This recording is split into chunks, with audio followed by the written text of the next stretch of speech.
this episode of Chamber Chats, we're going to sit down with Michael Puchalla. He is the Executive Director and CEO of the Housing Alliance. I got to look here. And the Housing Development Corporation of Southwest Florida, known as HELP, as well as the Collier Community Land Trust. Michael, I'm excited to sit down with you today. Oh, thank you so much for having me. Really appreciate the opportunity. Yeah, we appreciate you making the time. You know, this is a topic that is keeping everyone up at night. All of our business owners recognize that access to housing that is affordable is a barrier for a strong workforce, right? We've got people that really want to live in this place that we love to call home, and they're struggling. Tell us a little bit about kind of the landscape today.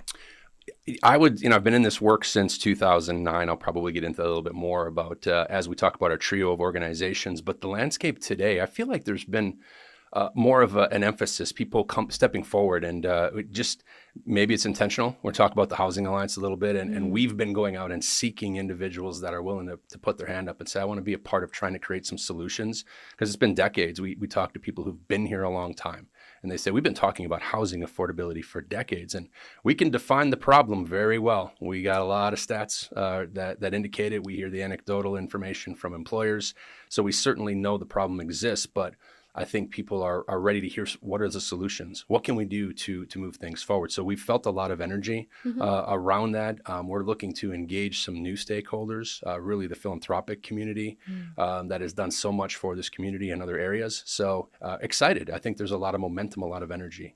Great. Well, to that point, talk to us about the evolution then that brings us kind of to today so we understand what has been developing behind the scenes. Absolutely. Well, I guess I'll get into a little bit about our organizations.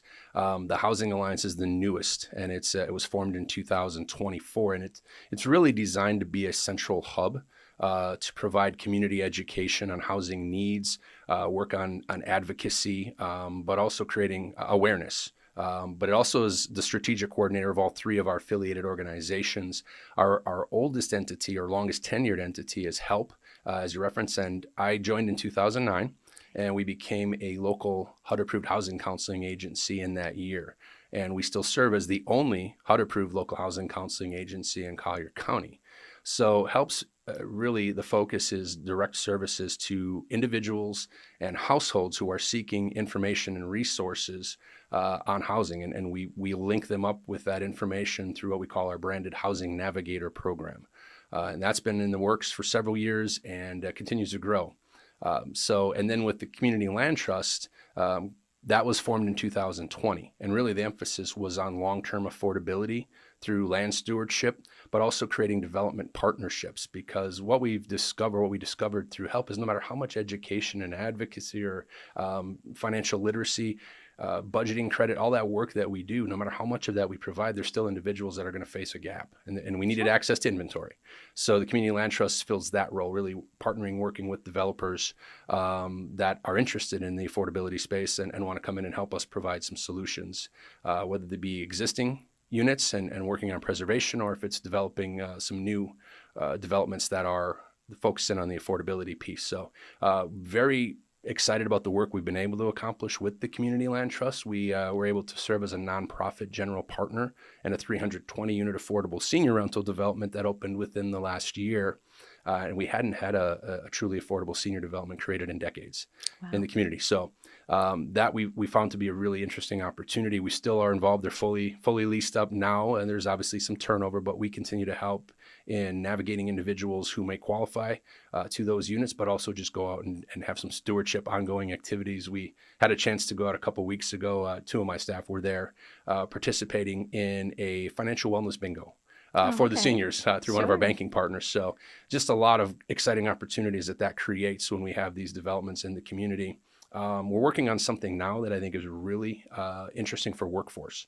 And it's a pilot project to develop a build to rent to own initiative. And it's in collaboration with some partners, and they've brought the excitement and the energy in this unique model. And what it's going to do is to provide access to that equity building power of homeownership to a number of members in our workforce. So that's in the works. We hope to have 36 townhome units available within the next 18 to 24 months. So that's a very specific project we're working on. Wish us luck in the rezoning entitlement process, because that's a part of it here in the community. So, I mean, just when we take a look at that trio of organizations, it is we're attacking it from multiple angles. It's education, it's access, and it's preservation of affordability. Well, incredible synergies, right? And very necessary Yes. because we need to talk about the need, right? As Yes. you said, we've got some great data. It's very quantifiable. We know how many people in our community are housing burdened. So tell us a little bit about kind of, again, where we find ourselves today when it comes to numbers. Yeah, and the most recent availability of data, there's a number of resources. The one that's probably utilized the most is the Schimberg Center for Affordable Housing based out of the University of Florida. And they'll track housing cost burden, and that's kind of the statistic when we talk what is affordable housing, what's the definition, and it's a very hard thing to define, and we can get into percentages of area median income and all the different stratosphere that HUD creates. But what we really focus on is if a household is spending more than 30% of their gross income, they're considered housing cost burdened. The most recent studies from the Schimberg Center indicate we have over 52,000 households in Collier County that are at that level. So they're considered cost burdened, and still around 27,000 that rise to the level of being severely cost burdened. That means they spend over half of pre-tax gross income just on housing. And so, yeah, as you can imagine, that's just one incident away from financial catastrophe, quite honestly, and we hear that quite a bit. So it's a little bit about where the data that we try to focus in on. How can we reduce that number? We know that median wage is not keeping pace with cost of living. Right. And there's a few different statistics. We hear area median income quite a bit, and that's the driver for the levels of affordability developers create. And we have a situation in our community where AMI, the area median income, is impacted by passive wealth, passive income. And so the area median wage is increasing much more slowly than area median income. And so there's still a little bit of a gap and disconnect in a lot of cases, even when affordable housing programs are created for a number of members of our workforce. So what impact does that have, right? Housing and financial stability and how it contributes to workforce productivity. Well, I think that it's pretty evident and clear to most employers. I mean, if you don't have to worry about where you're going to live or how you're going to pay your rent, you become a more productive employee. It creates, that lack of financial stress, lack of commute times. All of that is going to lead to a more engaged, reliable, and resilient workforce. So, we're strong advocates for it. It's not just the housing piece. As I mentioned, through the Housing Navigator Program, we're trying to help individuals find that housing that more fits their income level, so they can reduce that stress, reduce those commute times. And honestly, I think it also helps employees to become engaged in their local community if they're not commuting. We could have individuals that work in Collier County, but obviously live outside, and we hear that a lot. High number of people commuting outside. So then they're not really engaged. A, they're not spending here. That's but right. B, they're they're taking not their just money to other other counties. places, Yeah. But they're not as engaged in the community itself. And so we want people that live here to also find this to be their home and learn to love it. But yeah, from the employer standpoint, productivity, there's so many statistics that indicate when you have financial stress removed from someone's life, they're going to be a more productive employee. So, right. And then just the retention factor, yes. right? Because if I'm working this number of hours already, then I'm going to stack that commute time on top of it. It's going to be a real significant retention challenge for that workforce as well. Absolutely. We hear it repeatedly. And so, yeah, we strongly encourage if employers, one thing that we've seen, we've heard of employers that actually assign someone internally as a quasi-housing coordinator to try to deal, if it's a larger employer, try to deal with those issues with staff, whether it be prospective employees or whether it's current staff. And these are individuals that probably don't have a housing background. So we would just encourage employers, and we've done so. But feel free to refer individuals. We're happy to have a conversation on how we can make that a more direct opportunity. And the best news is there's no cost to the participants to participate in a Housing Navigator session. So we can kind of dig into where the financial situation is and try to help to create those opportunities and referrals for opportunities. Yeah, let's talk a little bit more about the Housing Navigator Program, because I'm hearing you say, right, rather than try to hire a coordinator on your team that doesn't have a background in housing, you all have an opportunity that you're presenting to employers. Employers can call you, yes, right, and connect their talent to make sure we're understanding. I think the great example you gave is you're looking for an apartment, you're paying an application fee. You don't know there's actually a really long wait list already. So you're throwing your money away. Yes. And your team can help us kind of get around and navigate that. Absolutely.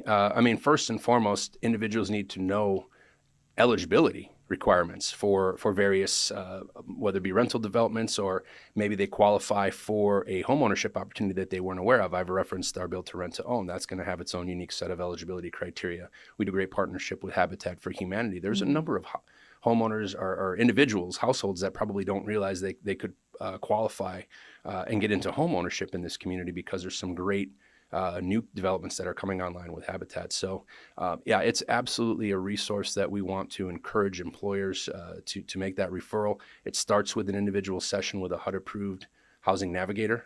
They're housing counselors. We call them navigators. And they're gonna sit down and do a customized action plan for that individual. But our focus is on working with these new developments. We'll probably talk about them in a little bit as what are we doing from a government standpoint or a policymaker standpoint to create access.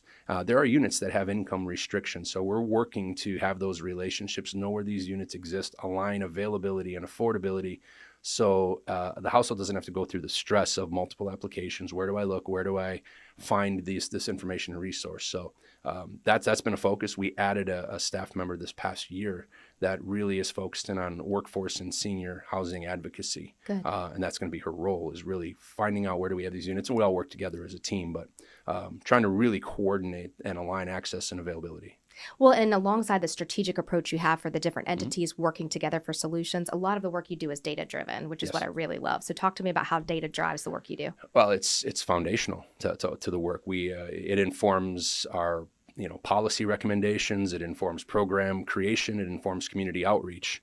And really, we're focusing now on creating additional access. We have an exciting thing that we just started working on within the last couple of months. We're looking to create an AI-driven housing affordability and data portal.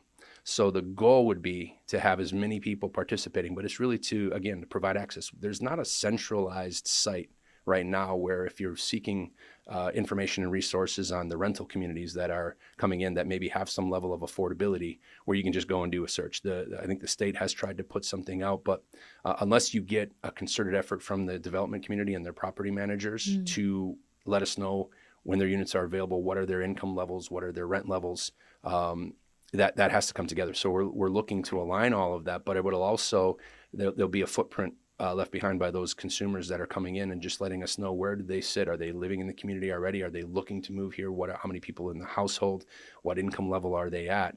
So if we can pull that information together, we truly believe that's going to help all of our stakeholders. Whether you're a community resident or you're a policymaker, you're going to make informed decisions by recent trends that we're seeing in terms of aligning that affordability and availability. Well, and it's and so what the important, demand is. right? So you can measure it, right? And you're making the right progress. Absolutely. And then it's facts and not feelings, which is really Absolutely. important. And that goes to the question about policy, right? Working with our elected officials and our talented staff in county government, city government. Talk to me about how that works with the work you're doing. Absolutely. We make we have a number of county alignments, I guess, if you will, on initiatives, but we make it a point of participating in the Affordable Housing Advisory Committee meetings. I will let people know those have been happening every other month, and that's open to the public, and you can typically access via Zoom, but we try to be there to provide input. They look at me as kind of a regular contributor in the when they have the public opportunity for comment, and very happy to do that. We have a really good open communication and dialogue with the Housing Policy and Economic Development Division, which it's such a critical part of our county government. People maybe don't realize that exists. And they have a very strong leader in Cormac Giblin, who I communicate with regularly. And, they're also keenly interested on easily accessible housing data. So we're definitely having strong communication and hope to have some real alignment with this portal that we're working on. We have a direct funding relationship with the Community and Human Services Department through HELP. So they provide funding support for the Housing Navigator Program. So that creates it creates real impact. So we're able to keep, grow, and enhance that program through the funding support that they provide. And they see it as a critical public service need within the community. And then lastly, I would say our Board of County Commissioners, they've taken a very active role over the last several years, this current board, in approving income restricted units. So we're currently tracking over 1,200 units that have an income restriction and income requirement. It needs to be an individual that has gone through income certification that's residing in these units. And we want to take an active role in ensuring that we're aligning those units to the workforce. So again, if somebody's reaching out, these are in various stages of either already in service, they're under construction, or they've been approved and will be starting construction in the near future. So we're going to continue to monitor that and make sure that we can, again, help align folks to these units as they become available. That's great. And then how many are kind of in the pipeline? Let's talk about solutions, right? Yep. You mentioned a build to rent to own program, Yes. and talk about what else is coming online. Well, when you talk about the various levels of affordability, I referenced that there's over 1,200. Most of the units that we've done local restrictions on, they're going to be more in the moderate income level. I would say they're households that are earning up to 80% of area median income, and then some between 80 and 100% of area median income. So you have some households that maybe if they're dual income, maybe they're priced out of certain things. This is an opportunity where they might find something that more suits their income level. There's a couple of units. Our partner in the senior development I referenced is McDowell Housing Partners, and I know they're working on approvals for 2 more truly affordable developments in the community. Those will be they have to income average to 60% or less of area median income and have some set-asides to even lower thresholds. So they're working on a second phase of the Ecos Santa Barbara project, which would be right at the entrance of Calusa Elementary School. And they also have the Ecos Creekside development, which is on 951, probably pushing down towards Marco Island a little bit more. It's a little south of 41, so it kind of works into a new area. There may be some access to employees on Marco as well to work to live in that community. So they're going to be producing 160 proposed units there. And again, those will be truly affordable. And I will say there's other things that aren't quite as far along, but we've had other developers that have come in and they're really focusing in on those lower levels. I'm excited that there are 3 to 4 developers that are really that's their expertise. They know how to find the right capital stack, resources to finance and fund, whether it be acquisition of an existing affordable development, and we're going to do some rehabilitation and take that affordability commitment out a number of more years, but also improve the property. That's a more immediate fix, I would say. You don't have to go through the entire process. You don't have several years until units become available. So I'm excited that we have some preservation developers looking to do some work in the community, and then others that are some things that are coming up in the Immokalee market as well. Fantastic. Yeah, a lot. There's a lot happening. There is, and that's great. I want to rewind just briefly for a second because I know we talked about the percentage that are housing burden, but I want to put some numbers to this because I get frustrated hearing statements like, no one gave me a free house. Yeah. We're talking about working class, often dual income families, right? And so what is AMI? And talk to us about that percentage of what you need to make kind of to be in that affordable category. Absolutely. So when we talk about our area median income, that currently the 2025 chart, a family of 4 supposedly earns $113,600. So you can derive your percentages of area median income off of that figure. So we're looking at over $90,000 for a family of 4 earning 80% or less. That's considered to be low income.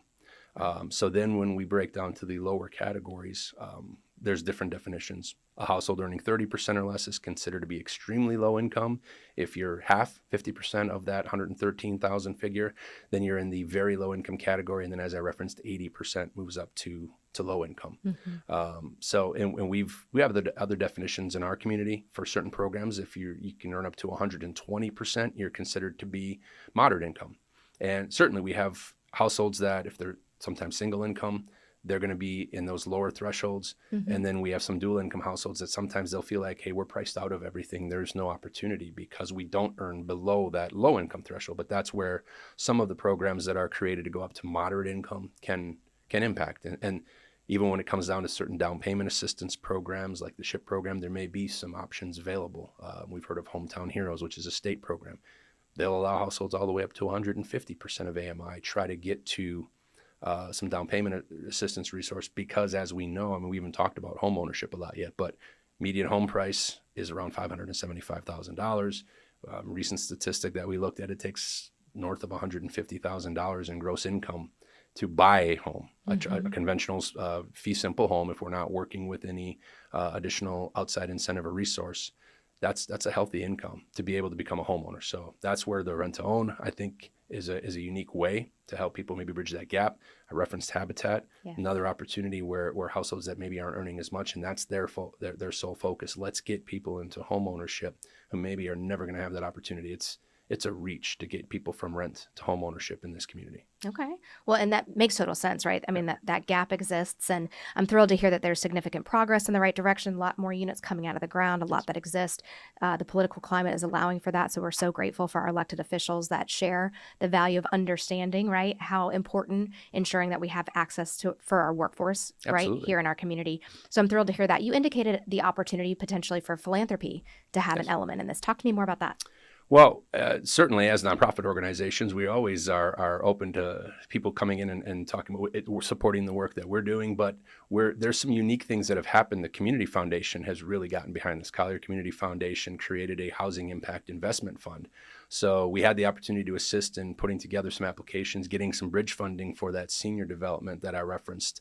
And I know that they're working to build up a pool that can serve as local gap funding. So that's just another resource to incentivize developers to come in and say, let's create the housing affordability that we need. They're willing to be creative and flexible with some financing to solve some of that gap that exists for most developers. So we're really excited about the support that the Community Foundation is putting behind housing.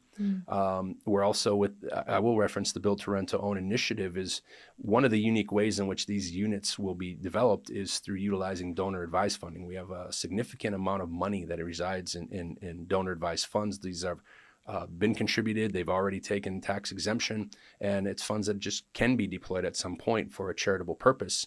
And our partners in the B2R2O initiative, they had this idea to use recoverable grants. Let's use impact investing. Let's put some of this donor advised funding to work to create units that can they're really geared for workforce to get people stabilized in the community when they don't probably have an option to get to home ownership. This is going to create a unique structure. So that's the catalyst behind finding the money for the site acquisition and development of these units and being able to keep them at an affordable level where we can rent affordably for up to 3 years, take a portion of that rent, go towards a down payment reserve, and help individuals transition to home ownership of that unit and already have a down payment and some equity built into it. Incredible. So in addition to supporting philanthropically or getting involved in the housing committee, right?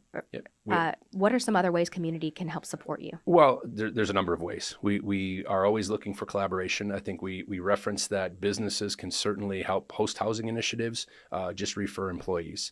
Community members, we will welcome you to always come out to our workshops. We're trying to do a lot more community engagement this year, just speaking engagements. So come out and learn. We're happy to engage one-on-one as well. But certainly joining our board, we have 3 boards and committees for all 3 organizations. So I think we have ample opportunities for people if they want to serve in that capacity, but also just simply spreading awareness. Advocacy is huge. We're always looking for more people that will stand up and say, we understand that there's a challenge here, and we're willing to voice our support for some of the creative solutions that are coming forward, because unfortunately there's still a lot of negativity that comes when we're looking to create these affordable housing solutions. So we welcome people from all walks of life. Come on in to have a conversation, and we certainly have opportunities for you to be engaged. Wonderful. We're also seeing a rise in employer subsidized housing. Yes. Talk to us a little bit about the projects that we're seeing and how, if an employer is interested in exploring this, they might start. Well, certainly we're always open to having a conversation. We had an event last night and we heard a little bit about NCH. Absolutely. They're excited. They're working towards this creative 250 unit rental development. That's a large scale development. And we've offered our support in any way that we can as they're working through the process. But a lot of it is just learning what needs to happen. If you have a site identified, obviously there's zoning and entitlements that have to be determined of what can be built there. And we can help to connect to various funding resources, to developers. That's really the focus. I haven't even referenced the mission. The mission of the Housing Alliance is to unite residents, policymakers, funders, and developers to create attainable housing solutions. So we certainly can help in putting some of those pieces together. The other piece that we'll mention is, I think for smaller employers, there's opportunities to get involved as we work on this Build to Rent to Own. We're looking at creating, there's going to be a preference for employees who are working with an employer who's willing to participate with some level of down payment assistance. So they're making a contribution to help secure that individual even longer term, but also helps to even bridge that gap even further to affordability. So we truly believe there's ways in which employers can create some internal employee assistance programs to help people move towards home ownership. So those models are created. It's not all that difficult for people to plug into, so we're happy to have those conversations. Well, it sounds like there's a lot of momentum in the right direction to help us solve this problem. Is there anything we haven't talked about that you want to make sure that our viewers know? Covered a lot of ground this morning. We did, and I feel Yes. really good about everything that we talked about. So I thought the questions were great, and it really kind of directed us in the way we needed to go. Again, we are very appreciative of the support that we've received to this point. Anybody else that's listening that says, I really been sitting on the fence, but this is something that's important to me. I want to get involved. We're happy to have you connect. Certainly visit the website. Our main website is thehousingalliance.org. I'm happy to engage directly. My email is michael@collierhousing.com, and then I can help direct people to ways in which they can get involved. Well, Michael, on behalf of the business community, on behalf of the residents that are seeking home ownership and the opportunity to thrive in our community, right? Because that contributes to overall mental health, workplace productivity, reduction in child poverty, all those important indicators that that help support a good quality of life. We want to say thank you to the work that you and your team are doing, and just to make sure our viewers understand how they can get involved in supporting the work that you do, utilizing your housing navigators, and we just want to continue to see you thrive. So on behalf of the business community, thank you for everything that you and your team are up to, and we're excited to help continue to support your work. Well, we really appreciate it, and thanks for having me. Absolutely. Thank you, Michael. If you or your organization have a story to highlight, reach out to the Greater Naples Chamber. We'd love to continue the conversation. We'll see you next time on Chamber Chat.